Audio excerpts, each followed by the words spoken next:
Hi, this is Randy Finney with the right side of the chart, and today is Tuesday, July 9th, 2013. And in this video, I'd like to do a little bit of a follow-up to the video that I made yesterday regarding using pairs of moving averages to help define trends and help signal trend changes. In that video, I went over various time frames all the way from the daily charts out to the monthly charts, looking at longer term, intermediate, and shorter term time frames. However, I didn't get into the intraday charts, and a follower of the site who watched the video had asked me today if I use any certain pairs of moving averages on the 15-minute frame. He trades on that frame a lot and has quite a few indicators that he uses, and wanted to complement what he's currently using with maybe a nice pair of moving averages. So the quick answer was no. I do throw up certain sets of moving averages from time to time and take a look at it and see how things are working. As I had mentioned in the video yesterday, and this holds particularly true to the shorter term time frames, the more rapid, the faster moving averages on the daily frames that help indicate the short-term trend, and especially when you get down into the intraday charts, meaning your 15-minute charts, 5-minute charts, 60-minute charts. I think it's very important to continually tweak and try new moving average settings, and the reason is the market is dynamic, it's not static. For example, if you had a pair of moving averages which were signaling buy and sell signals, and it was working great for the last 3 or 4 months as the market was trending, and all of a sudden we enter a consolidation phase where the market starts acting very choppy, that moving average pair isn't going to do very well. In fact, you're going to have a lot of whipsaws as the lines cross, signaling buy and sell signals. So at that point, you may want to try either a different strategy altogether or maybe a different set of moving averages. So what we're going to do today is just take a look at the 15-minute chart. I set this up earlier today, just taking a look at the last couple months here on the SPY, and played around to see which moving average pairs worked, and I settled here on the, as you can see, I have a 14 period exponential moving average and a 34 period, and that has seemed to define the trends very well. Offering these green lines are crossovers, bullish crossovers, giving you a buy signal, and the red lines are the bearish crossovers, giving you a sell signal. And as you can see, it would have put you in fairly early on the right side of all the major, or I should say minor trends, because we are looking at a 15-minute chart. But so it helped you capture the bulk of the move over most of those trends in the last couple months. Now, what I find very helpful in figuring out which pair works best are these custom histograms. I showed these in the video yesterday, and what we're going to do today is I'll show you how I create these. It's pretty simple. It depends on your charting platform. I have several that I use, and some charting platforms won't allow me to do this. But let's take a look. Let's jump over to a raw chart of the SPY, and I'll tell you how I do that histogram, which really helps me determine which averages are working the best here. So what I'm going to do is I'm using TC2000 as the charting program here, and you can try this on your own. I'm going to add an indicator, plot new indicator, and in TC2000 you want to add a MACD. Not the MACD histogram. We're going to use the histogram, but I'll get to that in a second. If I chose the MACD histogram, it doesn't give me the option that I have here. When I go into the regular MACD, it allows me to get rid of the signal line, which is the 9 EMA. That's a standard, the most common MACD setting. Most charting programs give you the 1226 combination with the 9 EMA as your signal line. So I got rid of the signal line. Now I'll go in here and change this to a histogram. And again, if I would have just chose the histogram out of my settings on TC2000, it would not allow me to delete the signal line, and therefore I couldn't do this. So now what you have essentially is a histogram of just 2 moving averages. That's all a MACD really is. Of course, you have the signal line as well. So we got rid of the signal line, and now we're looking at the 12 and 26 exponential moving averages. So you can even change this to simple moving averages if you wanted to.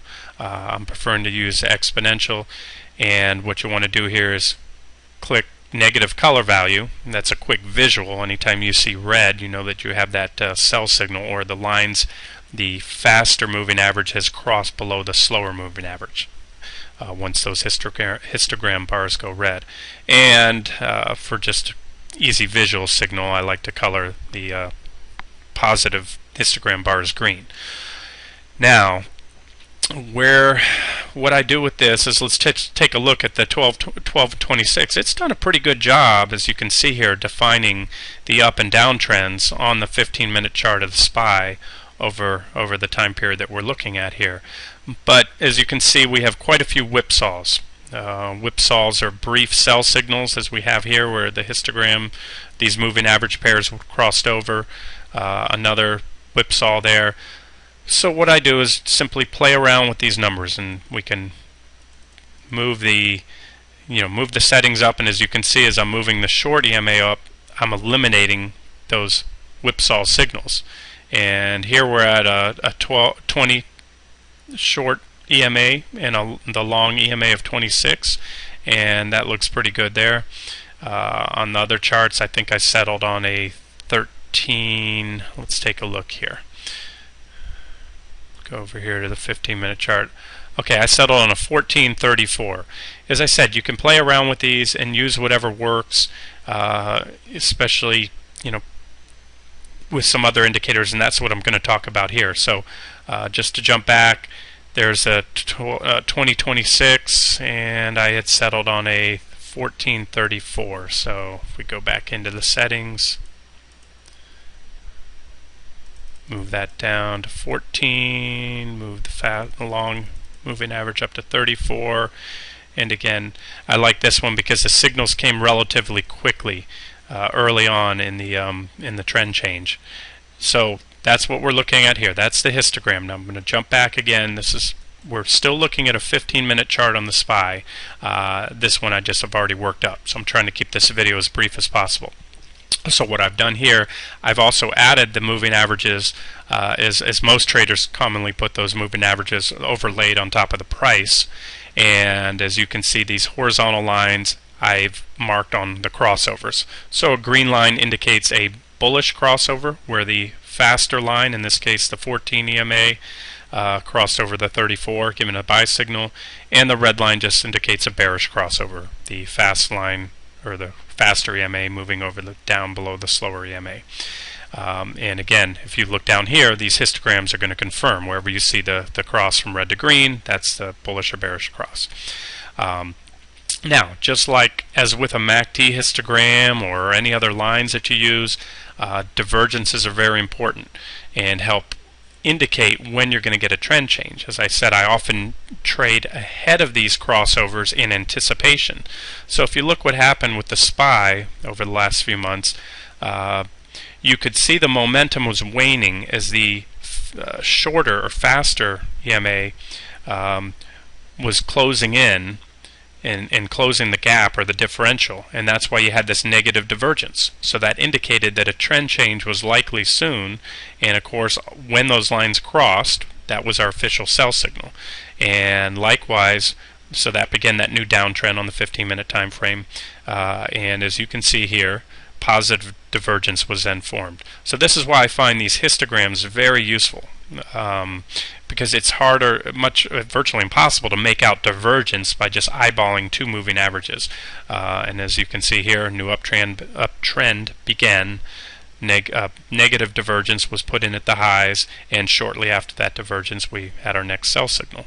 It didn't last that long, but again, if you're trading the 15-minute charts, this is a profitable trade. Had you gone short at that signal, and of course at that time you would have already been anticipating the trend change, you could have made a quick buck and got out. As I said in the video yesterday, I think these signals tend to do a better job of getting you in early.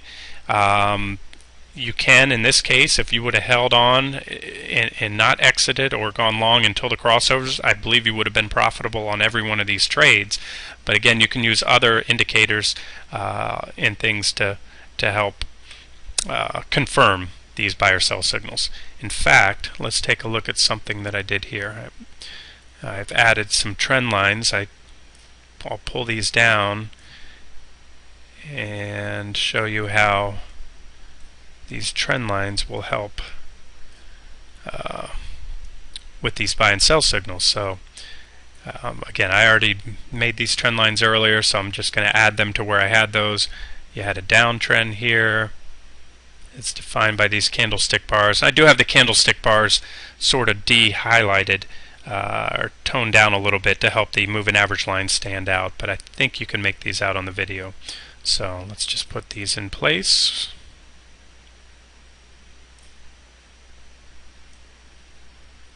Okay.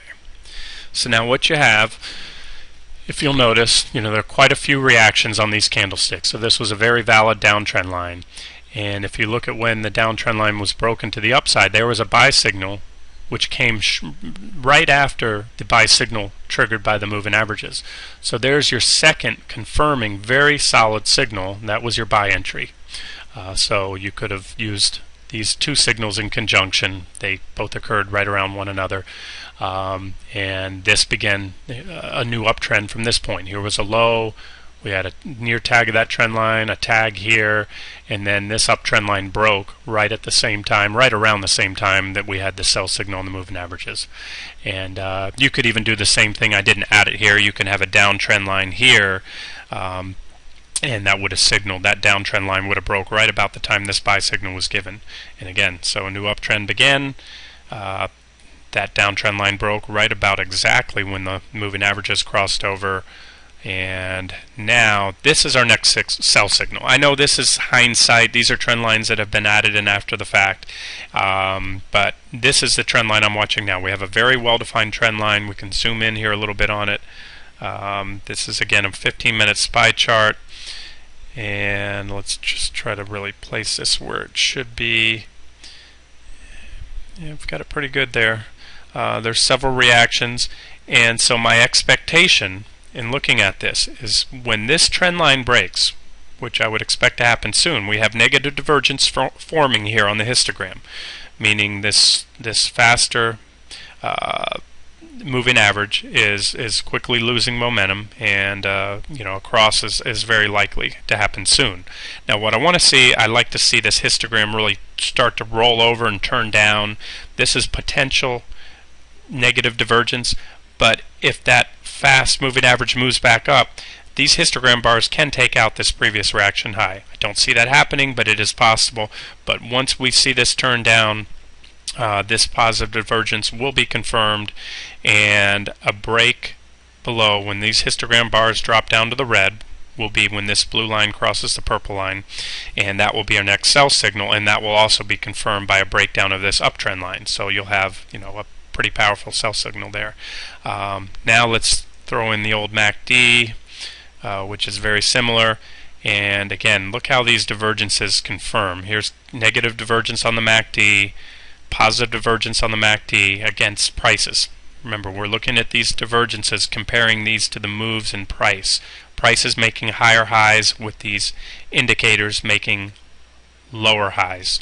And in the case of a downtrend, when you see prices continuing to make lower lows, while the indicators and oscillators below are making higher lows, then that is positive divergence. And although I haven't drawn it here, we do have negative divergence forming on the MACD as well. And as most of you know, this is one of my preferred indicators. We're getting a crossover here, so this divergence is about to be confirmed, and that tells me that a trend change here is very likely to happen soon. Although it hasn't happened yet, you don't want to jump the gun until you see that. And one more indicator we can look at here are the stochastics. Let's move some of these up out of the way here. Stochastics also tend to confirm these sell signals when you have a move above the down below the 80 level here on the stochastics. That tends to be a sell signal, and when you break back above the 20 level down below, as we did over here. That tends to give a buy signal. So as you can see, these breakdowns, once again we broke below the 80 level in the stochastics. This is again the 144 stochastics that I'm using, but these tend to help confirm or reaffirm these buy and sell signals. Okay folks, I hope this has been useful. This has been Randy Finney with the Right Side of the Chart. Have a great day.